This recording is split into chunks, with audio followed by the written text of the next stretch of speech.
What's up, YouTube? It's Corey from the OverLook, and we go over the books you may have overlooked.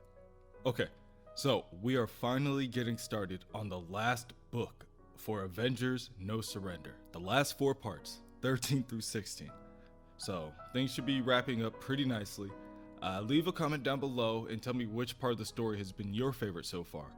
We have a couple of series that should be wrapping up in the next month or so be on the lookout for what stories we pick up next. And as always, you can look out in the description for everything you need to know about the original story, or if you want to follow us on our social media to stay up to date. Until then, I hope everyone has a great rest of the day. Normally, when you recall something, you say, "It's all coming back to me." But this is the opposite. This time, it's all going away. Janet Van Dyne, the original Wasp, remembers. Everyone there is remembering that the memories of a woman named Voyager, being one of them, were false, implanted. Voyager was never an Avenger, and right about now, she's wishing she never met one. Each Avenger in attendance watches, their apprehension apparent, waiting for Voyager to explain herself. What does she mean by a cosmic game? Is her father, the Grandmaster, really to blame for all of this? This global panic, this horror, people are dying. Voyager attempts to escape by conjuring another portal. No, it's not I'm trying to tell you. Please, I have to see my father. Sam Wilson, Falcon, is the first to react. Wanda, do something. Don't let her escape. Can you hold her? Wanda, the Scarlet Witch, casts a spell to stall the Voyager, but her diminished power may only last for so long. Quickly, Jericho Drum, Brother Voodoo, casts his own incantation. His staff glows with energy as he says, "Wanda needn't strain. Voyager is under my command. If only for a moment. Do not resist. The fate of the planet may depend upon your knowledge." So, Voyager explains.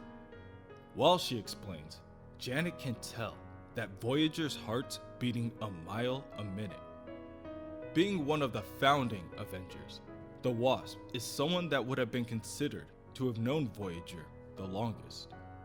That's probably why she's having such a hard time shaking this whole situation off. Voyager says she wants to help, but is she at all the woman from Janet's imagination? Even a little bit. They remembered Voyager to be noble, brave, and honest. Now that the third one is out the window, the first and second are probably as well. Something tells Janet, even though it was all a spell, it couldn't have all been fake. Within the remains of the living quarters, Bruce Banner sits in silence. "Dr. Banner," says Jarvis as he walks through the doorway. "Now that I'm out of danger, Miss Nadia thought I might recover better among friends. I believe she expected me to allow myself to be waited on. You'd think she'd know better by now, wouldn't you?" "Tea?" he asks, holding up a thermos to Bruce. "Thank you." Jarvis pours the contents of the thermos into the cap and hands it to Bruce. "Not joining the discussion out there?" I can't face them, Jarvis. What I did to them. Vision. Enigma. That Red Hulk. And Hawkeye. I put him through hell. I must have. And for what? That arrow through my brain? It was agony, Jarvis. I died in agony. But I died happy because I knew the Hulk would die too. Bruce takes a sip of the tea and smirks for a moment. I'd worked it all out. The special arrowheads, all of it. If the worst happened, Clint would act, and the Hulk would die. But now, well, now we know, don't we? I have to live with this. With every dark thought I ever had waiting to burst through my brain and walk in the world. Maybe I did die. Maybe this is hell. I am in hell. And the king of hell lives in my flesh. Jarvis puts his hand on Bruce's shoulder and tells him, "It has long been my privilege to serve heroes, including you, Doctor. Including you. And often, what drives them on is the knowledge that they are not always heroes.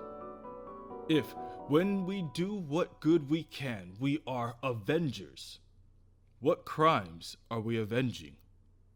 I think our own.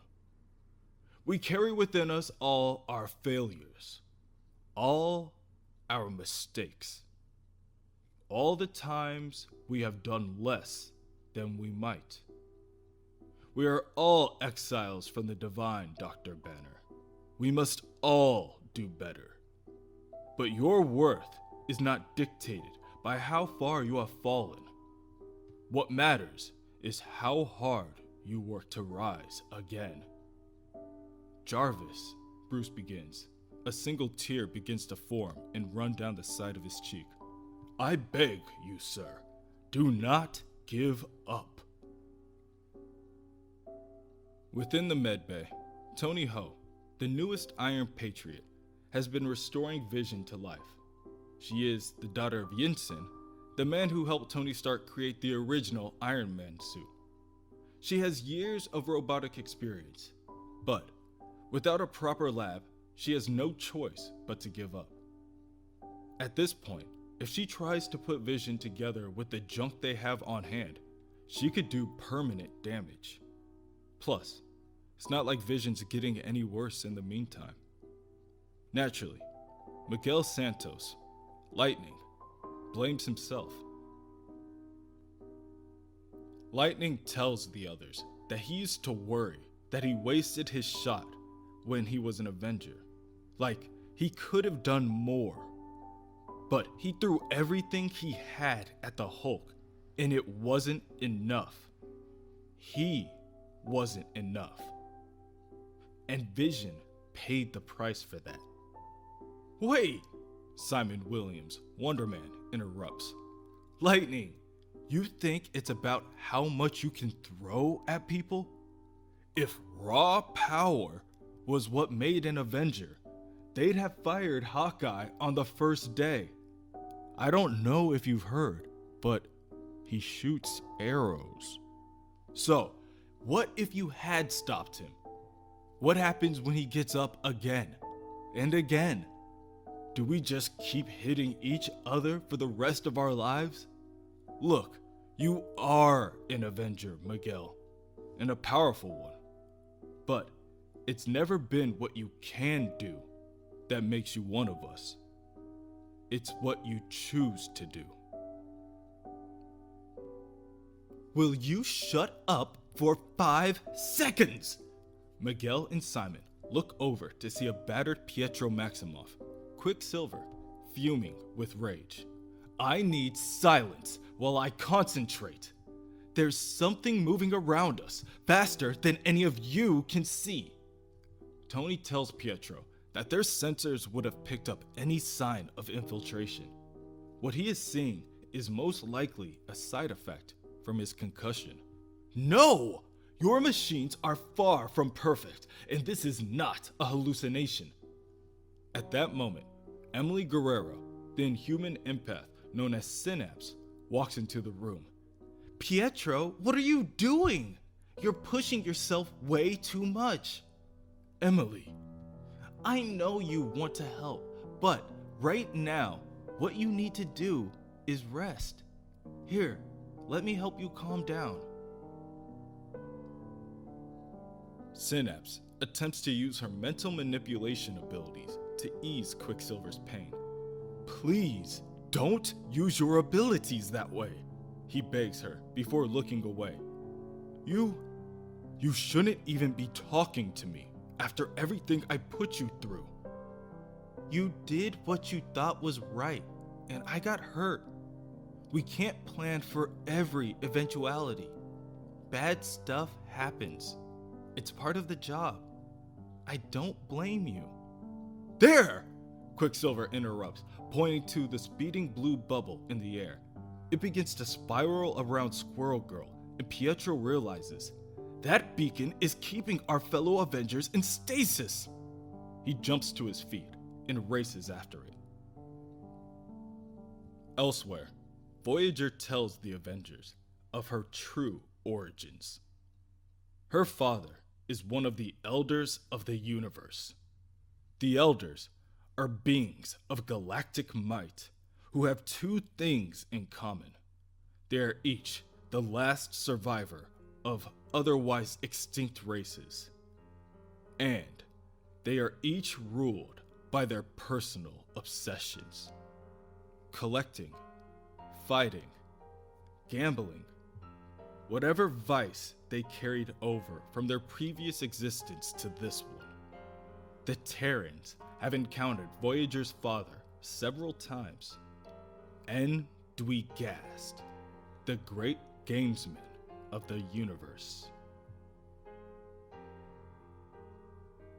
Father's ruled by his hunger for competition, Voyager explains. And along with his vice, he has a fatal flaw. He cannot resist a challenge or a challenger. What you're witnessing is combat with a fellow elder. The stakes are utmost. Only one will walk away with the title and power of the Grandmaster. The other will die screaming at the hands of the winner. Voyager continues to explain that the current game board is Earth, which has been removed to a distant galaxy in a neutral space. A handful of Avengers were to serve as obstacles, enough to keep things interesting, the Elders thought, but not enough to stop their contest. For game pieces, the Challenger resurrected the Black Order. My father assembled the Lethal Legion as his champions, a team he knew would be underestimated. And unbeknownst to his opponent, he also planted me among you as a spy, able to remotely influence your actions and tilt the advantage towards himself. But now, when I reach out to Father, I feel only emptiness. If the Challenger has toppled him, we are all in mortal danger. In the Grandmaster's cosmic game room, the Challenger stands before the charred ashes of his once-known friend. He watches as the stray clouds of smoke dance into the air. You cheated me, Gast, with your daughter, before either of us could be declared the victor. Anger once again consumes the Elder, and a blinding energy begins to radiate off of him. But I will never allow you to thwart me. Not in life, not in death. I refuse to grant you even the gift of dishonor. Our game will be completed, even if I must destroy the pieces and the playing field. On the Earth, the red sky is once again spotted with Kirby Crackle. Hank McCoy, the Beast, watches from behind a computer monitor as a massive bolt of lightning strikes and brings a skyscraper crumbling to the ground. As a tsunami wave consumes the shore of a city across the world, its mighty force is enough to knock over buildings of multiple city blocks. As fissures split the streets and cause the world to collapse inward. Oh no! Oh no! People!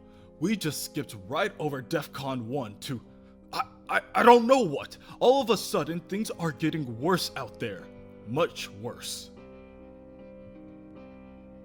Voyager desperately makes another attempt to connect with the Grandmaster. Father! Father, are you there? The Wasp approaches to help Voyager. Valarie, or whatever your name really is, listen to me. Valarie, I need you to focus. Right now, I don't care how you played us. I don't care what you wanted or what you did. But there are 7.5 billion people counting on the Avengers to keep them alive. You said before that you've seen what an Avenger is. You know what it means to be one. And it is all hands on deck. Valarie, we need your help. At that moment, a beam of energy cracks the air before slamming down in the middle of the city. The rampant destruction that immediately follows topples anything within proximity. People begin to run in terror as the powerful cosmic energy subsides and the Challenger emerges, stating to the meager Terrans, "This planet is a pestilence upon the universe. It is time for it to be purged."